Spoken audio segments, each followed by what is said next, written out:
से छुपा कर खेला बुलब वाला खेला जन तुझे भाई दे तो मुआई नोचले तो पीठी के ढाला रे छौरा लखबा वाला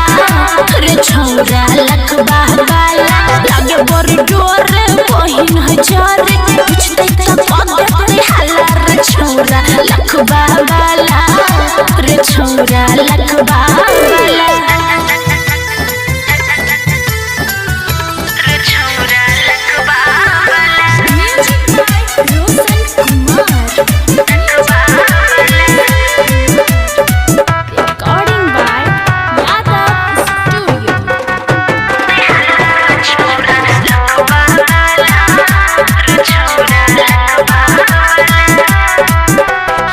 रही है तैयार जाने खाना पीना खाए के मिल है हमारा से सबके सुताई के किया तू के नच जान हमरा परेशान रे सब कोई घरे है आई है बिहान रे बात हमर बुझ कर मत जीद नहीं त जान ले तू मोहल्ला जन तुझे भाई दे तो मुआई नोचले तो पीठी के ढाला रे छौरा लखबा वाला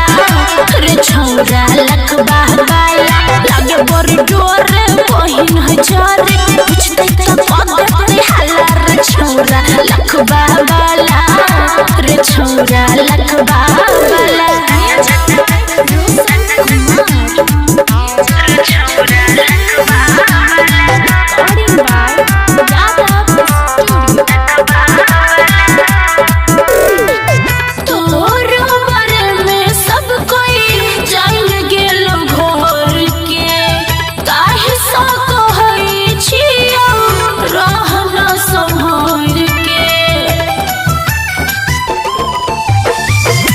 चिंता न कर सब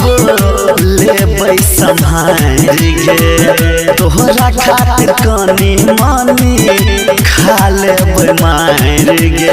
अरुण विजया राइटर बलराम चल तो गायब दे तो गाला जन तुझे भाई दे तो मुआई नोचले तो पीठी के ढाला रे छौरा लखबा वाला रे छौरा लखबा वाला लागे बर डोर बहिन हजार